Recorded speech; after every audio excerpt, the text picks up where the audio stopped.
Hello and welcome back to the forest garden. It's Wednesday the 8th of April and I'm spending a little bit more time at home at the moment than planned, and many of you have been kind enough to ask me how I am and what I'm up to. And for those of you who are freshly subscribed, thank you very much as well, because I'm now up to 800 subscribers, which is brilliant. So this is a quick video to give you all a summary of what I'm doing this week. On a hill near a wood, where nobody goes, up a track, through a gate, The food forest grows with secrets and treasures for everyone's pleasure, and Rob's discovery.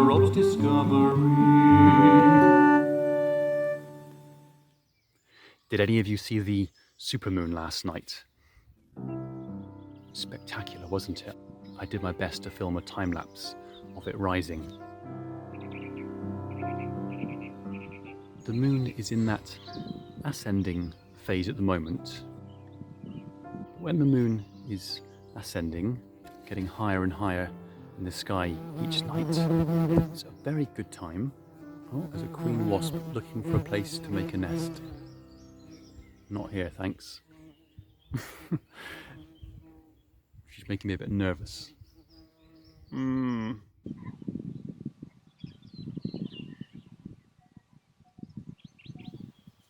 She's gone now.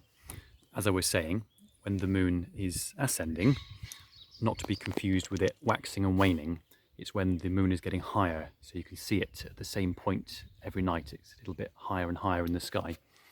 It's a very good time to plant seeds. I have many seeds to plant this year, about 49 different kinds actually. Some of them are a few from the annuals that I grow, like beetroot and tomatoes.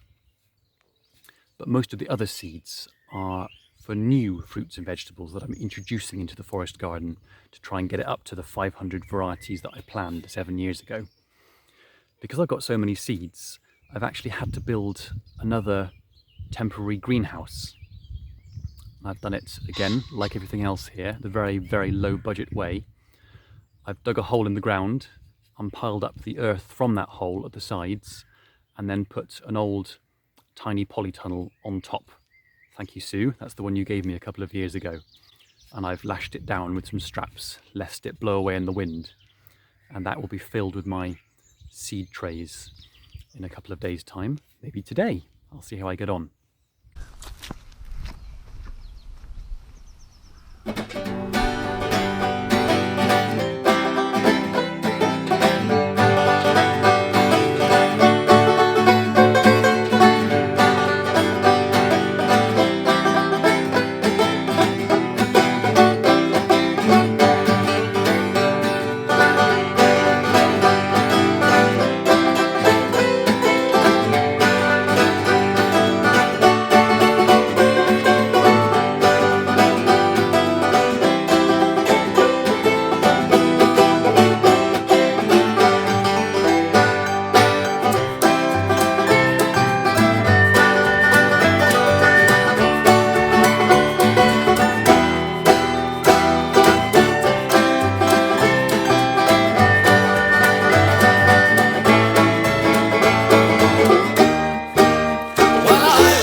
Most of the seeds that I'm growing are for my new demonstration garden, because many people who see the videos or who come here on tours, they say, oh, this is wonderful, this hectare site, but I've only got a 20-foot by 20-foot garden, and what can I do? So I've taken roughly a 20 by 20-foot section of the forest garden, and I'm taking 50 of the very best examples of plants that grow well here, and I'm making a miniature forest garden, permaculture garden, where everything will be companion planted. It'll be a very low maintenance, tiny garden that can be used as an example that people can replicate to make a miniature forest garden in their own garden. So keep a lookout for upcoming videos on how that's going and how to make your own. I put a fence around the area to keep it safe from the geese.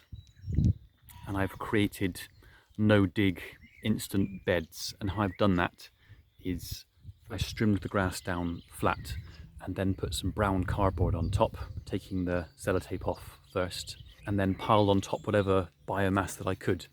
In this case, it was some pony poo from the Shetland ponies, and then a few wood chips, thank you Tristan, and then I piled soil on top, which was excavated from the series of ponds that I dug a month ago for different purposes. There's another goose pond and a duck pond, so they don't have to time share and there are no fights. And there's a wildlife pond for the tadpoles and frogs and toads and other creatures. And then, as well as a couple of aquatic vegetable ponds that will also be used for wildlife. There are Chinese water chestnuts in one and watercress in another. But as I was saying, as the moon is ascending, as it's rising, so is the sap, which means that hedge laying season is now truly over and the birds have started to nest anyway. But as the moon rises, so does the sap in all the plants. So it's a very good time to harvest all the leafy vegetables as the sap moves from the roots and swells their aerial parts. At the moment, I'm eating lots of rhubarb. There are still lemons on the tree in the greenhouse. There's loads of Swiss chard and Welsh onions, and I'm eating tree kale, of course, tree collards, not forgetting those. The first asparagus tips are coming up. There's perpetual spinach. There are hops growing as well, the new hop shoots. And most people know the hops for their citrusy flowers used in beer making or for flavouring cooking, but I like to take the very tops of the hop shoots and steam them like asparagus. They taste a bit like asparagus, which is, I suppose, where one of their names comes from. Poor man's asparagus. And not forgetting watercress, of course. The old greenhouse is flourishing. There are blossoms being pollinated by the bumblebees on the peach tree. Look at that. Fuzzy little peaches already. Well done, bumbles. The grapevines have buds all over them and the avocados are coming into fruit. And I actually had my first wild strawberry the other day from the base of the lemon tree. And there are all kinds of pots with different things growing.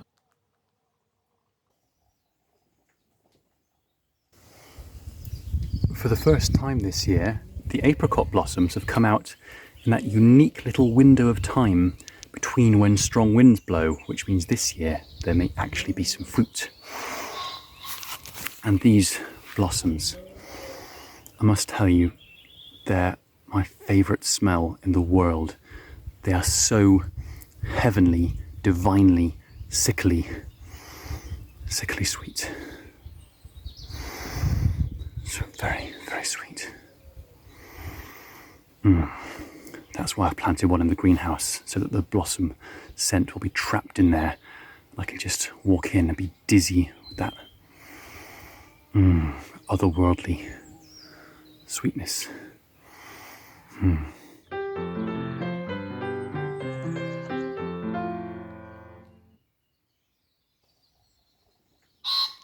I'm really concentrating on growing all kinds of tubers this year, thanks to my plant order from Incredible Vegetables.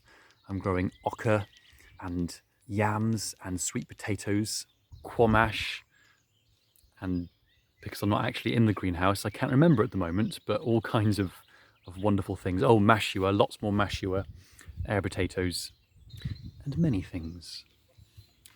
Because last autumn time was so wet, I don't think it stopped raining for about 3 months, and I left it too late to scythe the meadow areas. There's about an acre of wildflower meadows around the forest garden, and they really need scything to take away that grass, take away that nutrients, to keep the ground poor, Otherwise the grass will dominate and all the wildflowers will be choked. So all I can do now really is use my hay rake and just rake up the dead grass that's left and hope that that'll be adequate enough so that the wildflowers can push back up through.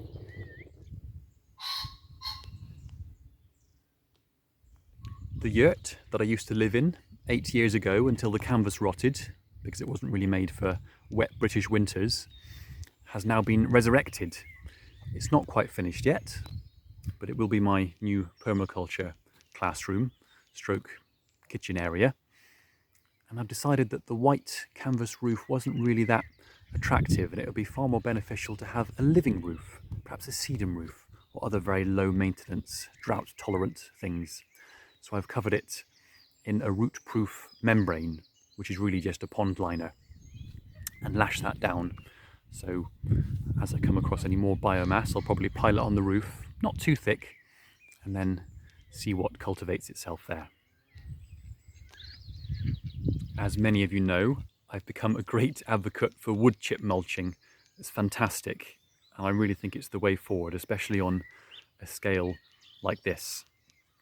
I mean, once the forest garden is established, it shan't need mulching, but whilst I'm getting things set up, it's really important to suppress the grass and improve the soil in the very poor areas. And I've got tons of wood chip over there, again, thank you Tristan, and I haven't finished distributing it yet. So that's another job this week.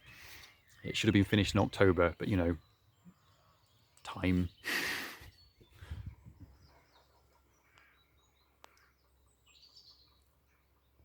And it's said that you need about 6 khaki Campbell ducks per acre to keep on top of the slugs. I did have 20 ducks a year ago, but now I'm down to 9, and half of those are drakes, and they don't eat nearly as many slugs as the females who lay eggs. And I'm waiting for a duck to go broody. The one-eyed duck went broody for a while, but she didn't sit on the eggs. Apparently ducks make terrible mothers, and I'm waiting for one of my mum's chickens to go broody, which they're not yet. So my friend Bryony lent me a very old-fashioned incubator. So I've put several duck eggs in the incubator, and we'll see if they hatch for some lovely khaki Campbell ducklings, hopefully in about 28 days' time. Also, I put a couple of goose eggs in there for good measure, because I wouldn't mind a couple of goslings hand-reared, because as good a job as these girls are doing on the grass, they can't quite keep on top of it, and I do still have to cut it with a petrol mower sometimes. So another couple of goslings would be great. And maybe they'll be tamer than these and won't hiss at me so much. Speaking of the geese, as good a job as they're doing cutting the grass, they are also mowing many other things, like most of my leafy vegetables. So, over the last 6 months, I've been trying to devise various ways of keeping the geese off the crops. I've tried curry powder around the tasty plants to irritate their feet. Nothing. I've tried peppermint spray, as in peppermint oil in water, which works for a short time, and then the rain washes it off and they gobble up the lot anyway. I have tried bird scarers, nothing scares them. And the trouble is, I still want the ducks to have access to the beds so they can eat the slugs, but I need a way of keeping the geese out, so I can't have a proper solid fence. But yesterday, I think I found the perfect thing. Wire, very, very thin wire, stretched taut between bamboo canes. They don't like that at all. So now I need to get a lot more wire.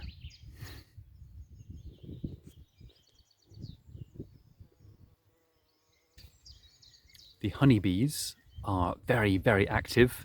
They're really enjoying this warm weather and they're out every day gathering nectar and pollen.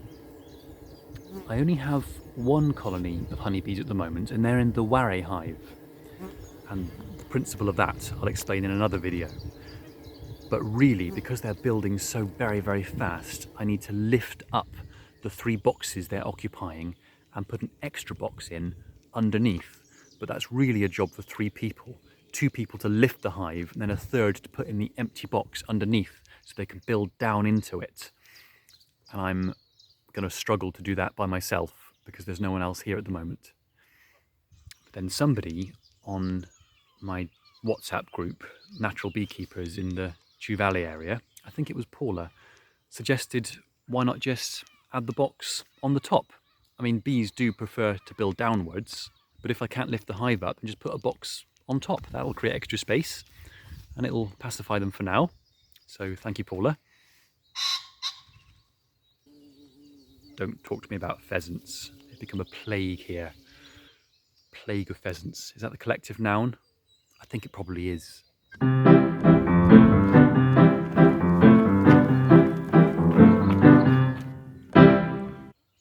As it's April, and it's quite a warm April, it's quite possible that honeybees will think about swarming soon. And I haven't prepared any of the 10 hives on site yet to receive a swarm of honeybees. So I really need to go around with my oils, my lavender and lemongrass, and make sure that the hives are attractive to scout bees. So that's, again, another job this week. So, plenty to do. I shall keep you updated if I have a moment, and do keep a lookout for any new videos. I think the next one I make will be about different types of beehives. My friend Sam suggested I should make a video about that, so I'll try and get that done tomorrow. But I do hope you're all well, and thank you very much for watching, and see you soon. Bye!